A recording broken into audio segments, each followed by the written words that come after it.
If you want to stay up to date with all current hip-hop events and releases, make sure to subscribe and become part of this community. Oh, and also, go cop that fresh merch and listen to my new album in the description. Logic is dropping this new album, Vinyl Days, this Friday on June 17th, and in the lead-up for this, we've gotten so many singles. I've went over a bunch of them also in live reactions, for example, for channel members only. By the way, become a channel member if you're not yet.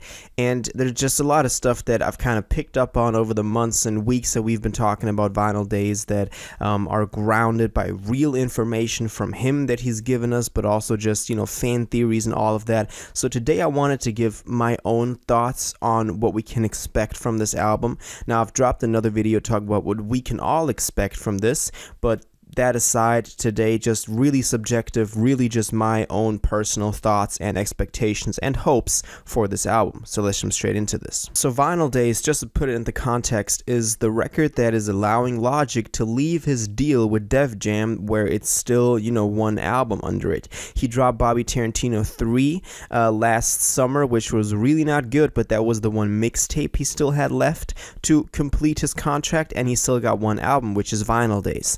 And that is where my first worry already starts, because Bobby Tarantino 3, as I just said, that was not really the best record, and we can see that he didn't really care about it because he was just using it to fulfill his obligations under his contract. And if the same is again true for Vinyl Days, then we got a problem. And there are more similarities between Bobby Tarantino 3 and Vinyl Days. For example, the way he's releasing the singles for it. For Bobby Tarantino 3, the 4, 5, 6 weeks before the album dropped, we had a single every week, like the Russ strategy, and he's doing the same exact thing again for Vinyl Days now. And so far, it's actually been working better than for Bobby Tarantino 3, just because the singles are better, except for Bleed It, that is just horrendous. But all in all, the singles are pretty good. Vinyl Days, Therapy Music, then also, what else he released? Orville, for example, or Tetris was pretty good. Decades was not that good. And then also, most recently, Breath Control with Wiz Khalifa was pretty good as well. He's also going on tour with Wiz, obviously, for the record, the Vinyl Verse tour.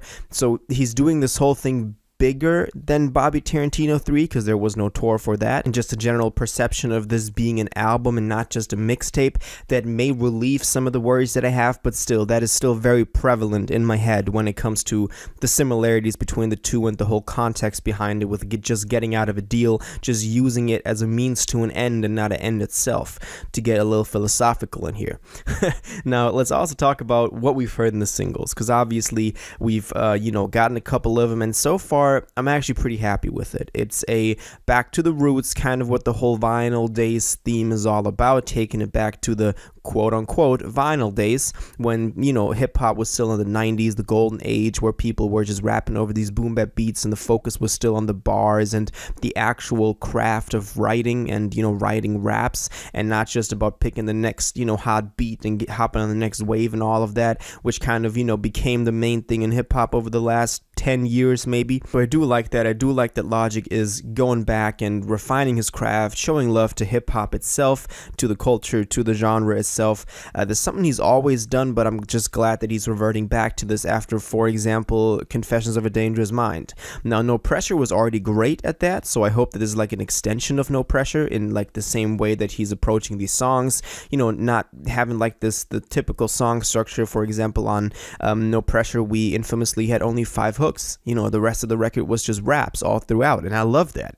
That is something that real hip-hop fans can appreciate, when someone takes the time to lay down actual bars the entire track, and I hope that we get the same thing on here again. Obviously, he's also given us a little bit of glimpse into the just material surrounding this. For example, the cover art, which is going to be his son in the middle of his creative room. So I think there's going to be a lot of elements of him becoming a father, him having a family, him retiring, because obviously he's retired 2 years ago in 2020 before dropping or after dropping No Pressure. So I think a lot of that is going to be, thematically picked up on in the album as well, talking about, you know, maybe what he's going through, maybe what made him come back to music and stuff like that. So I'm guessing that is kind of what the album cover is referencing. Now, also we had a, you know, track list that he gave us, and the track list is 30 tracks, and a lot of y'all have already expressed a couple of worries about this thing. And here's the funny part. I made this poll on my YouTube. You know, you should definitely turn on notifications and subscribe so that you can get access to these polls. But I made this poll on YouTube where I asked you guys if you think that you know, Vinyl Days is actually going to be good, or if it's just going to be another Bobby Tarantino 3. And most of y'all actually said, so 2/3 of y'all, that is going to be good, and only a third said that it's going to be Bobby Tarantino 3 again. But a lot of y'all, the majority of the people, went into the comments of that post and said that the main problem they have is the 30 tracks, the 30 track mark that this album has. It has 7 skits in total, so only 23 tracks really, but you know, skits usually count into the track list as well. And 30 tracks is quite a lot. Like, there is this still concern in the back of my head that it's just going to get boring halfway through. That's what some of y'all said as well. There is that risk. But just looking at the features, I hope that at least they're going to keep it interesting. We have, you know, RZA on here, Royce da 5'9", DJ Premier on Vinyl Days, The Game on I Guess I Love It. At least that is going to get me through the entirety of the track list before that. We have Doc D again, Action Bronson, kind of funny to have him on here, but Currency as well, Wiz Khalifa, then the old Rat Pack, Big Lembo, C. Castro. So I hope that at least those features can also keep it interesting, because if it's just Bobby rapping over like very similar sounding beats, then it could get very boring very quickly. But I guess that's still what we gotta find out. So that's, I hope that doesn't turn out to be true, but I do have my worries about that. So you know, as I said, I hope that this is him keeping it interesting through bars, keeping it interesting through some storytelling. But you know, just titles like Black White Boy, I don't know, and one of y'all said that, remind me who it was, that's like a really big red flag if Logic has a track called Black White Boy. Like, that is not sounding good when it comes to just the past of Logic handling his race and just, you know, making it so obnoxious and obvious. But I guess we'll just have to find out. So I'm expecting this to be this old throwback, just, you know, raps over boom bap beats type of album, and I hope that he can at least keep it interesting through the entirety of those 30 tracks. And I hope that it doesn't fall victim to the same problems that Bobby Tarantino 3 had.